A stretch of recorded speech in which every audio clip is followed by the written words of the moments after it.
I'm Andy Smith. I am an appreciative inquiry facilitator and trainer and have been for about the last 12 years now. I also, in the past, have specialized in emotional intelligence coaching and kind of parallel with that, NLP training as well. I'm English, but I live in France at the moment. Appreciative inquiry is, or appreciative inquiry, as I believe it's usually often called in America, a method of change which seeks to solve problems rather than by analyzing the causes of the problems and trying to get rid of them that way. It looks for what's already working, looks to build on that, because in every system there's going to be some things that are working no matter how dysfunctional the team or how poorly performing the organization or how much the individual is underperforming. There's always going to be some stuff in there that's working. And if we find that, we build on it, it will help us to generate new ideas to overcome the very genuine challenges that people face. If we're going to take the fundamental unit of getting things done as being the team, what does a team need to be in order to handle change successfully? You need a number of things, really. You need cohesion. So people are working as a team, not in competition with each other and backstabbing each other. You need trust so that your team members feel safe enough with each other to open up. They don't withhold information from each other, and particularly from the team leader. You need creativity. So you want the emotional climate of the team, how it feels to work in that team. You want that climate to be one that encourages people to be open to new ideas and to come up with new and creative solutions. And you also need diverse input from people. So no one person has 100% knowledge of what's going on in a team or in its environment, like with its customers and so on. So for realistic, robust, effective solutions that are actually going to work, you need input from people at all levels and in different roles. And ideally from people the team interacts with, suppliers, customers, regulators, whatever. You need all of that. Appreciative inquiry provides you with a format for achieving all of that. Can I drop a bit of brain science in here? In recent years, neuroscientists have discovered two networks in the brain that do different things. One is called the task-positive network. This is what tends to light up when you are fulfilling a task or try to hit a deadline. And this is all about getting things done, focusing in, avoiding the deadline. But the downside of it is that you tend to regard other people when you're in that mode as in terms of their usefulness in getting the task done. So you're much more task focused than relationship focused. It also means that it's almost like your mind has blinkers on. You're so focused on achieving the goal that you're not particularly open to new information, new ideas. People get defensive. They don't necessarily share information. So that's one network that can get activated, and that happens a lot in modern work mode. The other brain network is called the default mode network. This is what we're using the rest of the time, which is more kind of open, less target driven. It's more about relationships. It's more about being open to new ideas. And you need that for creativity. The problem is when we're in task positive mode, we're more resistant to new ideas. We're more defensive. We're more prone to defend our own position, which is no good for generating new ideas. It may be great for getting things done. For deciding what should be done and for coming up with new and creative ways to achieve that, it's not much use. So we need both modes of thinking to get things done, but we can't activate both at the same time because if one's active, the other one shuts down and vice versa. So you need an effective way of shifting your team into default mode network first so that you can develop creative responses to the challenges you face before going into task positive mode to go off and implement them. So the most effective way that researchers have found to do that to activate the default mode network is to get people talking about their strengths, their achievements, and things they're proud of, and collaborating on creating their vision for the future. Appreciative inquiry gives you a tried and tested method for doing exactly that. That's how it can come in useful at the team level.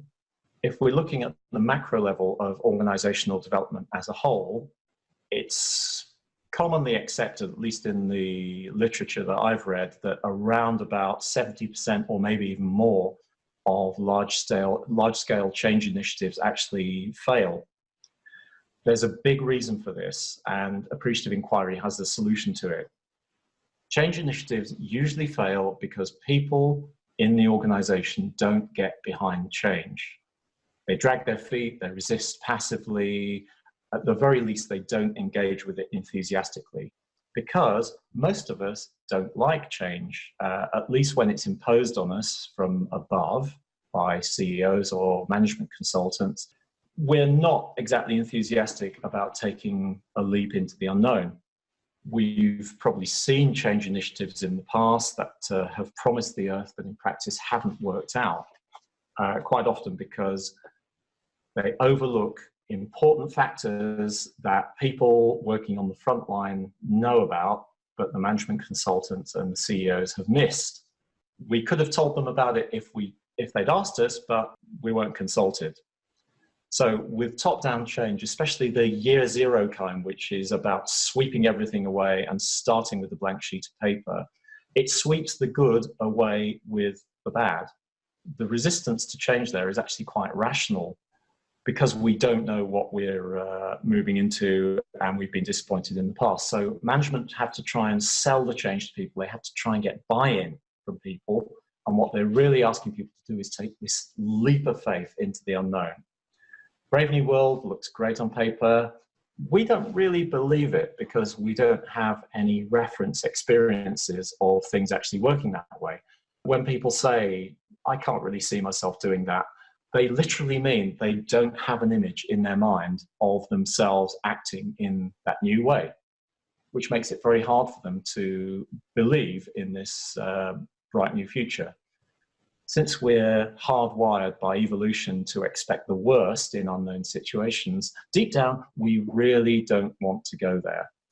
Appreciative inquiry is a different approach to change. Rather than trying to construct the vision of the future from scratch, instead, it looks at what's already working, where are the desired solutions already happening, even if only partially. And these times when the solutions are sometimes already happening, even if they're the exception rather than the rule, they form the foundation of the desired future vision.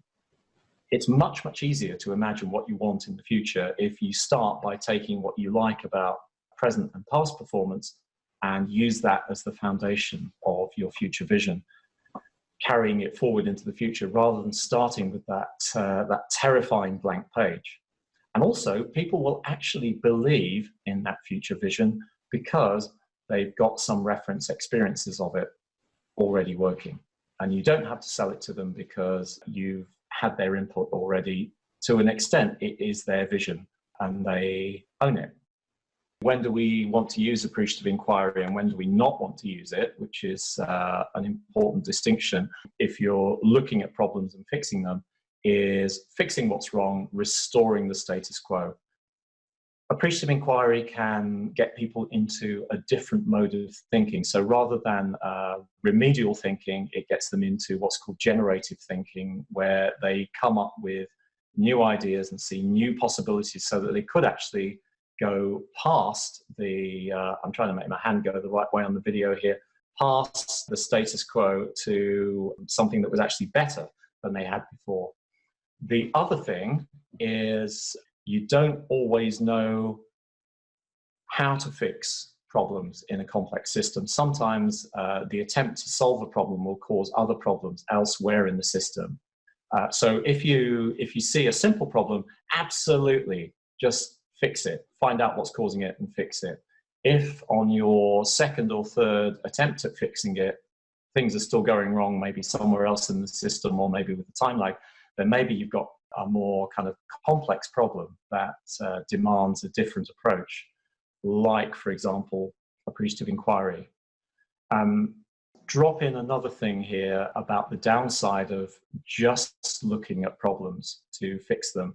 And this is an example from a concept called Safety 2. I don't know if you've come across this, Safety 1 and Safety 2. I read the other week, actually, a great article by a guy called Sidney Dekker called Why Do Things Go Right on his safetydifferently.com website. And he was talking about when he was working in a healthcare organization, they had a problem in that when the patients who walked or were being carried in through the doors of the hospital to receive care, 1 in 13 of them were actually being hurt in some way. They like bumped into the door, or so they got little injuries going through the doors. That was pretty sloppy. 1 in 13 seems quite high. When they investigated these accidents, they found a range of factors, including, I'm going to read the list here, I'm not going to pretend to have it all in my head. Workarounds, shortcuts, violations, guidelines not followed, errors, miscalculations, unfindable people or medical instruments, unreliable measurements, user-unfriendly technologies, organizational frustrations, supervisory shortcomings, all the usual stuff, right? Where people aren't sticking to the regulations. But then they did something that hadn't been tried before. They looked at the other 12 out of 13 incidents where things went right. And they started looking at, okay, why did these things go right? Let's investigate those. Guess what factors they found to be present in all of those? Workarounds, shortcuts, violations, guidelines not followed, errors and miscalculations, etc., etc., etc. They found the same factors as were present when things went wrong. So there was more going on than just what they thought were the causal factors of mistakes. So if they hadn't looked at what was going right, they would have completely missed all of that and be operating under some kind of misconception, probably kind of clamped down on the guidelines, and still found that they didn't eliminate nearly as many accidents as they were expecting. Unless we are looking at the whole picture and learning from when things go right as well as things go wrong, we're missing something. Well, we are, as I mentioned before, we're kind of evolutionarily hardwired to look at, to pay more attention to problems and opportunities. If you think of our ancestors on the plains of Africa, over that way is a juicy antelope looking very tasty. Same kind of distance away in that direction is a hungry looking lion. So those of our ancestors who paid more attention to the lion than to, more attention to the antelope than they did to the lion, they probably didn't get to pass their genes on to us. We're almost hardwired to look at problems and pay more attention to negatives than to positives. We need methods sometimes to deliberately counteract that and make us pay attention to the positives as well, because there's lots of gold there. I think, yes, you can, because that's how most companies, most organizations operate a lot of the time. But it doesn't work as well as including the positive aspects. So if your teammates are focusing on your mistakes, your weaknesses, times when you've screwed up, things that have not been achieved, in terms of management development, if Marcus Buckingham talks a lot about this, focusing on your deficiencies and your gaps and giving you training to fix those deficiencies and gaps, it's going to lead to defensiveness, it's going to lead to lack of trust, you're going to withhold information as much as you can in order to make yourself look good, morale's going to drain away. If you don't like your teammates, you're not going to be as motivated to make the team success. I want to be clear about what we mean by being positive here. I'm not talking about that kind of toxic positivity that anytime you have a complaint or anytime you have a genuine problem, it's telling you to get over it, focus on the positive, and you can't afford the luxury of a negative thought, and so on. When people come across appreciative inquiry for the first time, they often think, well, isn't this just about wearing rose-tinted spectacles and sweeping problems under the carpet and pretending everything's fine when it isn't? That's not what we're talking about. Appreciative inquiry is a great method for getting people into a more creative or generative mode of thinking so that they can come up with new and creative ways of actually dealing with and overcoming the genuine challenges that they face. So it's not about ignoring problems at all. It's about being able to face challenges better. Yeah, sure, you can be collaborative without being positive, but I guess it's like trying to run your car without putting any oil in it. It's going to lead to problems down the line. It's going to make the thing run less efficiently and sometimes just fail altogether. First thing, involve everyone who's affected by the change, or at least representatives of them, in deciding what that change would be. At least get their input into how that change is implemented. You won't have to sell the change to them or get their buy-in, because they already own the change, because they've contributed to it, so they'll feel that it's theirs. That's one aspect. Another thing is, look for the best in your people. Assume that they can perform beyond where they have so far. Look for the sparks of creativity, look for the sparks of positivity, fan those flames, fan those sparks so they get stronger. It's really hard for somebody who looks up to you as a leader, or who you're in a position of authority over, to perform beyond your expectations. I'm guessing you listeners with the thing called the Pygmalion experiment. Imagine that you're a teacher and you've just joined a new primary school, and head teacher introduces your class to you. While they're not listening, the head teacher says, okay, so this kid, this kid, this kid, this kid, you're not going to have any problems with them. They're gifted, they're really bright, they're well behaved, they're going to really perform well. But this kid, this kid, this kid, this kid, they're a bit maybe backward, a bit underperforming. They're not so bright. So just watch out for them. When the test results come in at the end of the first term, absolutely the scores are as the head teacher predicted. So some of the kids perform above average, some of the kids below average, and they are exactly the ones that the head teacher identified. This was in the 60s, they did this experiment.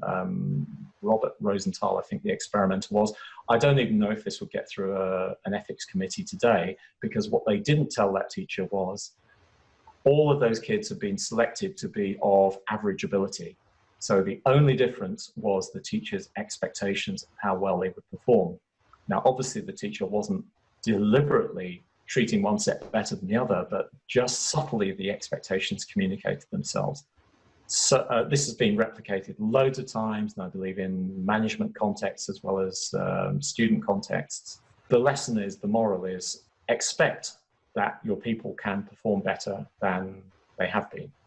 Assume there's always something more there. So don't artificially limit people's performance by your expectations. Right. Third piece of advice, maybe this is the most crucial one of all. Realize that you as a leader don't have a monopoly on the truth. You don't actually have to know everything. You can't know everything. People on the front line know things that you don't. Even if you came up through the ranks from the front line, things will have changed since you were there. People in the sales department know things that people in the accounts department don't, and vice versa. And people in IT know stuff that marketing doesn't, and vice versa. So the more diverse input from people in different roles, from different viewpoints you have in creating whatever change you're implementing, the more robust, the more realistic, the more likely to succeed your solution's going to be. In fact, there are some challenges which are so unprecedented, so complex, that you actually can't know the answer to them. Some problems, you can break it down into smaller parts, and you know that there's best practice for solving each of those. Fine, break it down into those parts, apply the best practice, make a plan, and get it fixed. But for other situations, your plan or vision isn't going to work because there are so many unknowns. So all you can do in those situations is use some kind of dialogic process of getting people to talk together with each other in kind of structured, positive way to generate ideas about how to move forwards. And you know that some of those ideas aren't going to work, but that's okay. You just don't know which ones. So you try them out, you drop the ones that don't work, you keep and build on the ones that do work. Appreciative inquiry is my favorite method out of many, many methods for encouraging those positive conversations that generate ideas. It's not easy to do that without some kind of tried and tested structure. Also, what I've found is if people are trying to implement appreciative inquiry from a book, let's say, Sometimes they can do it. At the same time, very often it's really hard to believe it's going to work because it's so different from what's been tried before. I myself, when I was trained in appreciative inquiry like 15 years ago, I did a 3-day training with a leading appreciative inquiry consultant in the UK. I thought it was great. I thought it was interesting. I could not quite see how it would work. And it wasn't until some of my fellow students on that course got together, formed a consultancy, and started actually running appreciative inquiry processes. And they invited me along to be a table facilitator, somebody who works with a small group of people in a larger appreciative inquiry process and just makes sure they stay on that positive track. It wasn't until I saw it with my own eyes and had some experience of it that I actually started believing it would work. I'm a firm believer that the best way to really understand appreciative inquiry is to actually take part in an appreciative inquiry process. So this is what I do in my courses. I run like a mini appreciative inquiry process so that people can actually participate in it, so they're not seeing it from the outside. Other people have told me that, yeah, the theory, I can understand the theory from reading it in books and hearing about it and so on. But it's not until I actually, not to boast, but this guy said it's not until I actually came on your course that I understood the spirit of it. You can do it by yourself. And if you're lucky, you'll get results. You're going to tremendously increase your chances of success if you get some training in it that is focused on the practical areas of what to do, how to do it, and actually takes you through participating in an appreciative inquiry process as part of the course. There's commonalities between strength-based approaches like Buckingham's doing with positive psychology generally, looking at what's working in human flourishing, they call it, rather than focusing on disorders. There's a lot of commonality with solution focus, for example, as well.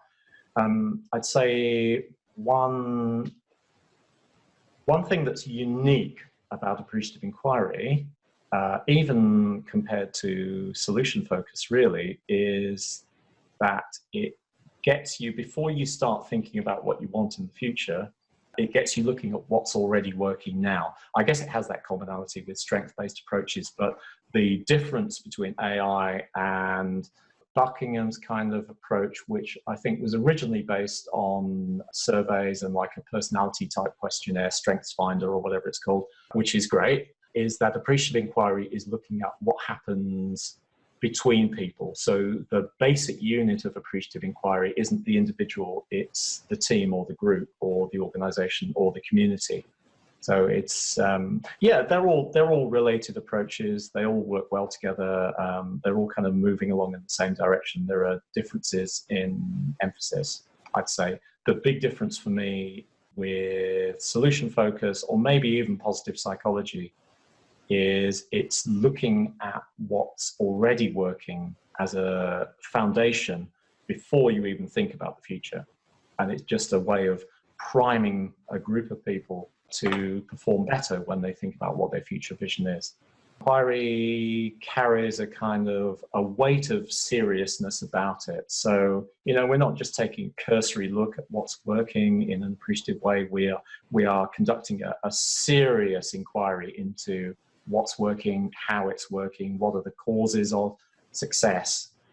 The other thing we could look at is the difference between inquiry, which is like genuine curiosity about what's going on, and advocacy, which is trying to persuade other people to your point of view. I think this has, I can't remember the origin of this distinction, but you're having conversations with a view to actually learning something new, rather than having a conversation with somebody with a view of, okay, I know what's right, I know what's best, I'm going to have this conversation with you to persuade you to see things my way and do the things that I want. So there's a kind of openness there as well. There's a curiosity about other people. There's an openness to learning. For the last 10 or 12 years, I've been running a classroom course called Practical Appreciative Inquiry, which is a 2-day course. which aimed to take people from not necessarily knowing a thing about appreciative inquiry to be confident with starting to use it in their work. So it's not going to turn people into amazing organizational change consultants if they have no background in that. But if you're a team leader, it'll give you stuff you can apply with the team. If you're a change agent or a coach, it'll give you stuff you could apply at that level. If you already know about organizational development, then it will give you a new toolkit for working with that. Beginning of this year, I turned this into an online course. I was a little bit skeptical myself about whether that could be actually done or not, because so much of the course is about people working together, having conversations, interacting, creating things as a group. But I ran a pilot in January this year, and the feedback that I got from the students was, yes, it actually worked. I've started using appreciative inquiry in my work. Here's something I've done. Here's another thing I've done. Here's another thing I'm thinking about doing. It's a live course. The aim ultimately will be to automate some of the delivery, so some of the information transfer. At the moment, this course is all live. So it's a group call once a week, no more than 90 minutes, where I take them through some aspects of appreciative inquiry each week, and they actually have a go with it. It's sliced up into 6 calls altogether, 6 group calls, and then they also get a one-to-one call with me towards the end of the course that helps them plan how they're going to do their first appreciative inquiry implementation. And I get people to do little bits of homework, try out what they've learned in between each week. Zoom, for example, allows us to have little virtual breakout rooms so people can go away and work in 2s or 3s. I discovered some nice kind of graphic collaboration tools that allows a group of people spread across the world to create a collage or a picture between them in real time. So pretty much everything we could do in the classroom version, we've found a way of doing in the online version as well. A couple of organizations that I've worked with personally. One is it's like a financial services training company for financial advisors, making sure that this is based in the UK, making sure that they stick to the ever-evolving raft of regulations coming out of the government on financial services. They called me in initially to work with their management team and help them to work more effectively together. So we did a day's appreciative inquiry around that and looked at when things were working well and what factors were present, helped them to work together better there. About a month later, they got the entire company in to look at some ways that they could do things better, ways they could save money in different areas of their operations. The whole sort of 40 people in that company were present, minus maybe 1 or 2 that were off on vacation or something. And also people from the head company that owned them, that they were a subsidiary of, that provided their central services like the finance and the payroll and the marketing and so on, HR. So representatives of those were there as well. They came up with what their topics were that they wanted to look into. They came up with ideas about how to improve each area of the business. People from the central services kind of rotated around each little subgroup, had a look at the ideas that they were creating and contributed to them to make sure that they were realistic and doable from their point of view. We had what's called a graphic facilitator in an amazing lady called Anna Geyer, who sort of, as the day goes on, she draws out a picture of what she's hearing. So you end up with this massive great sheet of paper with like graphic depiction of the ideas and the concepts that people have been talking about. And by the end of the day they were telling me, yeah, we found several areas where we can start saving money straight away and do things more efficiently. So I was very pleased with that. So that's one. That's Compliance First, based in Glasgow, Scotland. The other one was a women's prison in the north of England, where I was called in by the head of the nursing staff there to help with remodeling their drug dispensing regime. Generally, people who are put in women's prisons in the UK, they're there for all kinds of reasons. But one thing most of the inmates, the women, have in common is that there's some kind of drug involvement going on. So either they're addicted to heroin or similar, or else they're on very heavy, or can be on very heavy, like antidepressant regimes or antipsychotic regimes. So there's a lot of drugs to be dispensed each day, and they can't just give each prisoner the drugs and say, okay, there's your drugs, take them, because some of them wouldn't take them. They store them and sell them to other prisoners, or they wouldn't comply. So some of them have to be kind of watched over while they actually take them at the point of dispensing. This regime of dispensing the drugs, therefore, the logistics of getting people in and out of their cells and over to the clinic and so on, it took most of the day. The whole prison routine was kind of based around this. So the prison officers were not too enthusiastic about this whole thing, because they saw the whole routine of the prison as being distorted around having to fit around this drug dispensing regime. Meanwhile, the nursing staff were thinking, oh, we've really got to sort of bend our drug dispensing regime out of shape in order to fit it into the prison routine. And the nurses, the prison officers, they weren't talking to each other that much, really, in the course of the day, just kind of like transactional stuff, you know, okay, here's your prisoner to deliver to the clinic and so on. They weren't that friendly with each other, and they were two different cultures. So we got a load of prison officers and a load of nursing staff in the room with the object, the topic of how do we get a better drug dispensing regime. We couldn't really start off with that. Couldn't get them asking each other, okay, what's been your best experience of remodeling a drug dispensing regime? Because very likely nobody had taken part in that before. The warm-up question, as it were, that I asked them, I got each prison officer to pair off with a member of nursing staff. So you have these people from different worldviews talking to each other. Ideally, I would have liked to get some prisoners in there as well, but just from a logistical and security point of view, that just wasn't possible. And the question I got them to interview each other about was, what's been your best experience of working here? And over the course of the next 20 minutes or so, while they were interviewing each other, you could see the atmosphere in the room gradually changing, or rapidly changing, actually. And some of these real hardened prison officers, they were getting quite emotional as they told these stories about how they'd helped a woman get off heroin, how another one had helped a woman be reunited with her kids after she'd come out of prison.